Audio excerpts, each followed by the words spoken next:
Obviously, I am a human and want to live. But our civilization does really deserve to be destroyed. If there was ever a civilization that deserved a cataclysmic, and again, not rooting for it, don't want it to happen. Don't want it to happen. But just statistically, I mean, could there be a better example? Nobody is fatter than us. We are now funding the starvation of a group of people halfway across the world, or all the way across the world. I'm bad with geography, but far away. And if you bring it up, or if you chat about it, or if you talk about it, you're immediately called anti-Semitic or whatever, and it's completely absurd and insane.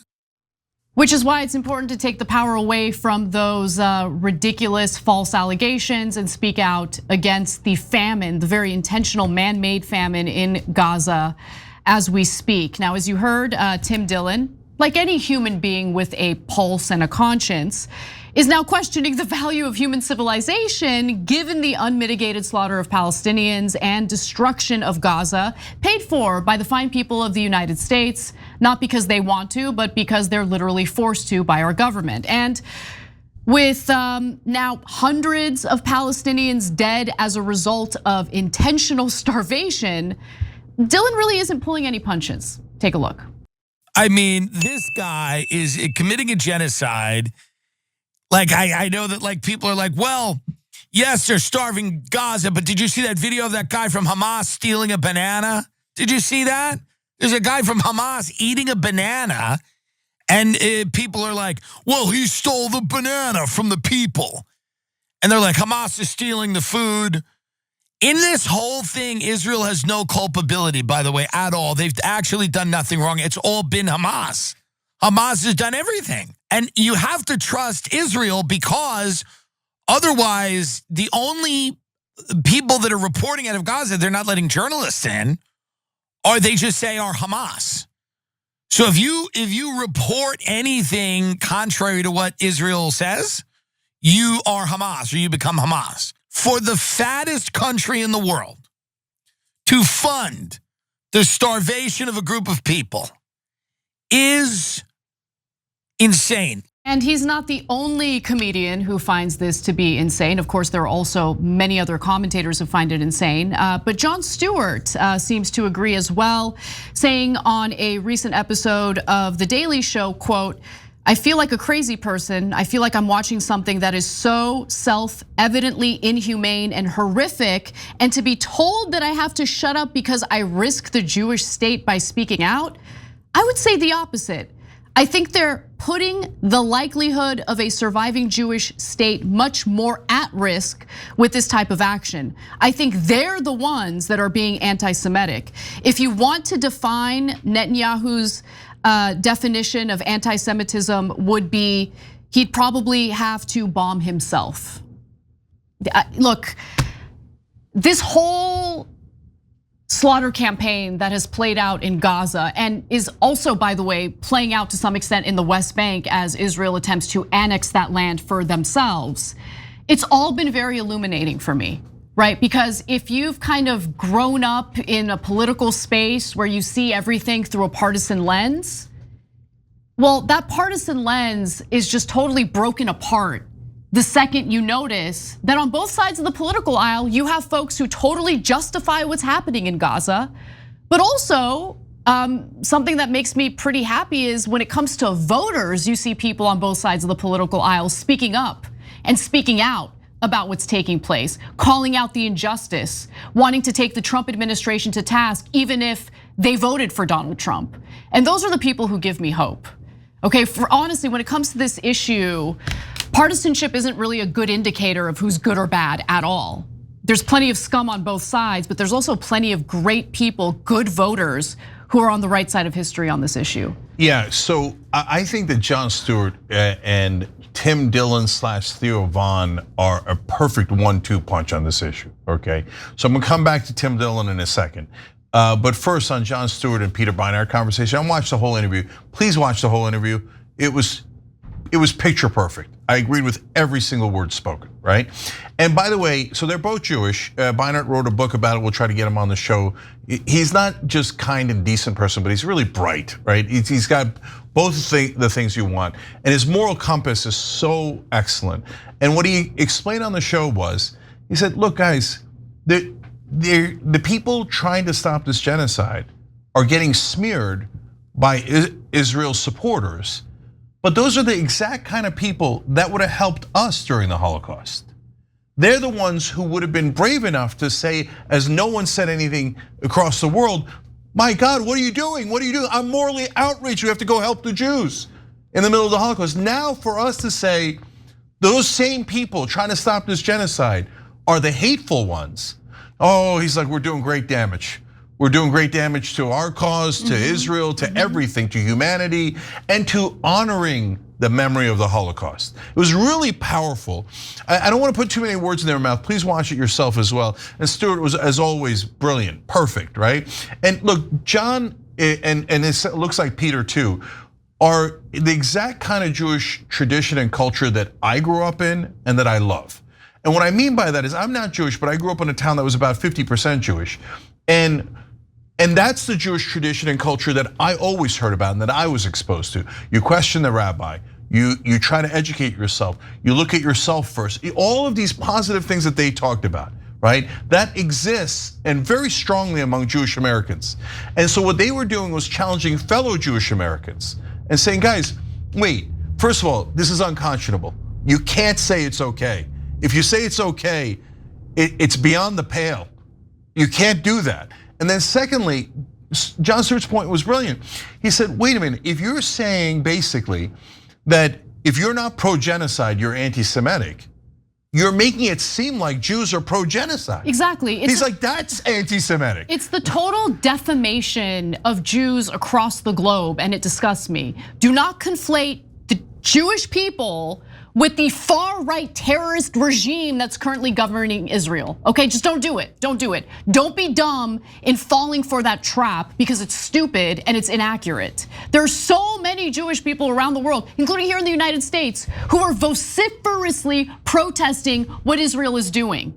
Okay, some of the best voices on this issue happen to be American Jews. Okay, Dave Smith, Glenn Greenwald, I think he's in Brazil, not in the United States, but you get the point. Okay. Bernie Sanders. Bernie Sanders, Norm Finkelstein. There's Mandy so Patinkin, many. Rick Jacobs, the rabbi of the largest Jewish denomination in America. The Omer Bartov, the Holocaust historian who's Israeli American. Yes. And the list goes on and on and on. But unfortunately, there's very powerful people on the side of just supporting Israel and not Jewish Americans and not Jews across the world. And they are doing massive damage all over media. So I want to give you an update on what's happening in Gaza right now as it pertains to this famine. And anyone who is furious about this is, again, on the right side of history and correct. So at least 147 people have died of malnutrition, according to Gaza's health ministry, including 88 children. The number is almost twice as high as it was a month earlier, meaning that this is now a full-blown famine. People are literally starving to death. And the situation is dire. There's been so much backlash that Israel apparently feels some pressure to ease up on their obvious blockade of aid entering the Gaza Strip. Now, the Gaza Humanitarian Foundation only had 4 distribution sites in the entirety of the Gaza Strip, whereas UNRWA had hundreds. And of course, UNRWA was smeared and defamed by the Israeli government as a bunch of Hamas militants. So their operations were banned or severely restricted. Now, they were all intentionally, by the way, the aid sites for the Gaza Humanitarian Foundation. All of those sites were located in active combat zones and were barricaded by razor wire, which, by the way, is a violation of the Geneva Convention. But I mean, does anyone think that international law or rules pertaining to war crimes even matter at this point? I mean, the United States aided and abetted the complete dismantling of international laws. How is anyone gonna take the United States seriously when they point to any other country engaging in war crimes when we have glazed Israel and provided cover for their war crimes time and time again. Now, Israel said it would ease some of the restrictions in place on allowing aid for the Gazan population. More trucks would be able to enter, secure corridors for their movement would be created, and fighting would pause for 10 hours a day in 3 major population centers to help with distribution. But the Israeli military has actually told the United Nations something entirely different. They claim that this will only be enacted for 1 week, which obviously is not enough considering there's now a famine in Gaza. But publicly, the IDF has changed its story to say that these tactical pauses would last until further notice. I don't trust the IDF. They have shown themselves to be liars, including, by the way, the Israeli government over and over again. You should never take anything they say at face value. Now, the UN World Food Program also says that they're actually still not being allowed to get the necessary volumes of humanitarian aid into Gaza. At a briefing in Geneva, for instance, the senior regional program advisor for the World Food Program said that, quote, "We have not gotten the authorization, the permission to move in the volumes that we've requested." And look, to really get a sense of how insufficient the distribution of aid in Gaza has been, especially at the hands of this, Israeli and US-backed Gaza Humanitarian Foundation, which is essentially a private company funded by US taxpayers to the tune of $60 million. Here's what retired US soldier Anthony Aguilar witnessed for himself when he thought that he was participating in a noble cause and realized it was anything but. Take a look. The sites have not only become death traps, they were designed as death traps. All 4 distribution locations were intentionally, deliberately constructed, planned, and built in the middle of an active combat zone. We've been distributing aid since the 26th of May. So out of 64 days, we've provided 14 days of meals to the entire population in the enclave of Gaza. That's inhumane. That would be like saying that you only eat every 4th day. You only eat on Thursday and you only eat on Monday. Instead of giving the Gaza Humanitarian Foundation $60 million, use that $60 million to support the United Nations mechanism to get 400 sites back to operating, to feed 2.1 million people every day. That was the capacity of the United Nations. Just makes me sick that the US is backing this. Now, the Wall Street Journal has done some reporting on this as well, and they put together this graph that I wanted to share with you because I think it helps the audience, visualize what the reality is. Food supplies in Gaza have dwindled under the new Israeli aid plan, meaning, the distribution through the Gaza Humanitarian Foundation. So this chart from the Wall Street Journal demonstrates the dramatic reduction in aid to Gaza after Israel decided to accuse the United Nations Relief and Works Agency, also known as UNRWA, of being Hamas terrorists. Their operations were barred or severely restricted following these allegations, and aid deliveries under the UN coordinated system amounted to 295,120 tons, but that number dropped down to just 38,252 tons after UNRWA was essentially replaced by the Gaza Humanitarian Foundation. Now, an area is classified as in famine when it meets 3 conditions. The IPC explained. At least 1 in 3 children are acutely malnourished, 1 in 5 people are suffering extreme food shortages, and 2 in every 10,000 people are dying daily from starvation or malnutrition and disease. Based on the latest data, 2 famine thresholds have been passed, according to the IPC. Yeah, so first of all, that chart shows you genocidal intent. That is purposely starving them. They were not getting a lot of food when the bars you're looking at seem high compared to what they're getting today. So they're getting next to nothing today, and that's why 147 have already starved to death. Do you know how much starving people to death takes a long time.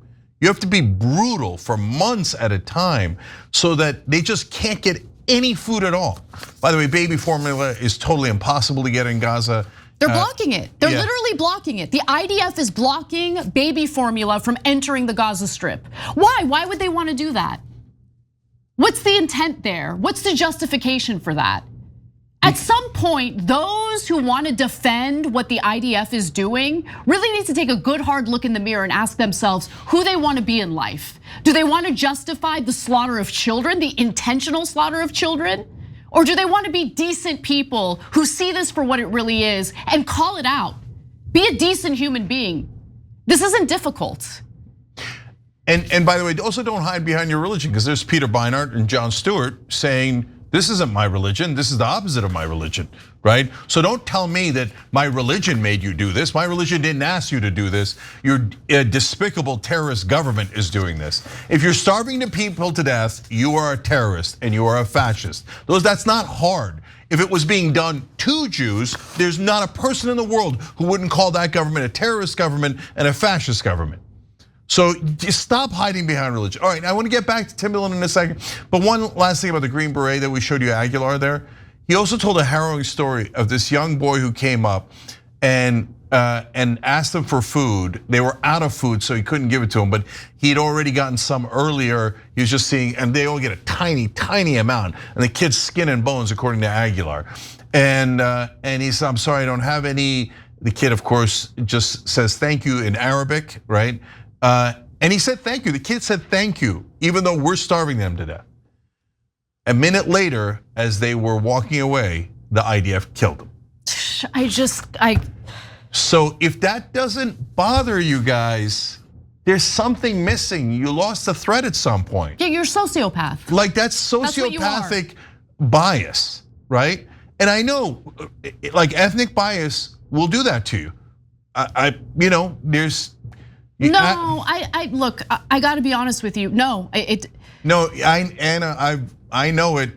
Like there's Turks who are good people, but the minute you ask them about the Armenian genocide, they'll say no way, didn't happen, totally fictional, and they'll get enraged about it. And they were lovely people otherwise. I get it. By the way, also Japanese about the rape of Nanking, and on it goes. I know, Cenk, and I get that, especially in the context of propaganda that has basically continued over the last century in regard to that genocide.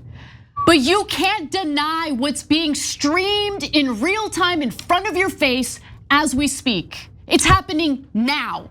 It's happening now. Yes, and that's exactly what Jon Stewart said as well. He's like, you're being ridiculous, we all see it. Why do you think we don't see it? It's just maddening. Last thing is back to Dillon. I think he's getting at something that's really important, and that's why Israel is now making a huge mistake. He's saying, look guys, when we're saying please stop the genocide, please stop starving these children, Israel is telling us we're the bad guys. We hate Jews, that's why we don't want to starve children. No, I'm done with you telling me I'm the bad guy for wanting to save lives. I was done on day one. Yeah, and so somebody, one of our members wrote in saying, hey guys, you've been saying this from day one, these guys are catching up to you. God bless, I want them to catch up. I don't mind, I don't care about the credit. So yes, it took them way too long, but to be fair, it's not on them. Mainstream media was terrible. Dillon, Jon Stewart have been way better throughout, right? But the core of what Dillon is saying is Israel isn't getting. When they are now telling everyone, you're a bad person if you're not in favor of funding our genocide, it's making people angry. No, it makes every decent human being want to say, no, F you, I'm not the bad guy, you're the bad guy. And people are finally beginning to figure out that Israel might not be the victim. I mean, that's so obvious to the rest of the world. But if you don't live in America, the propaganda here is so overwhelming. Israel can do the most horrific things, and American media will tell you they're the victim. They're the victim. So that spell is breaking, and now people are going, no, they're not the victim. And now it's becoming obvious they're the villain. And if that's where you think Israel is in a better spot, you're nuts. Every time you ring the bell below, an angel gets its wings. Totally not true, but it does keep you updated on our live shows.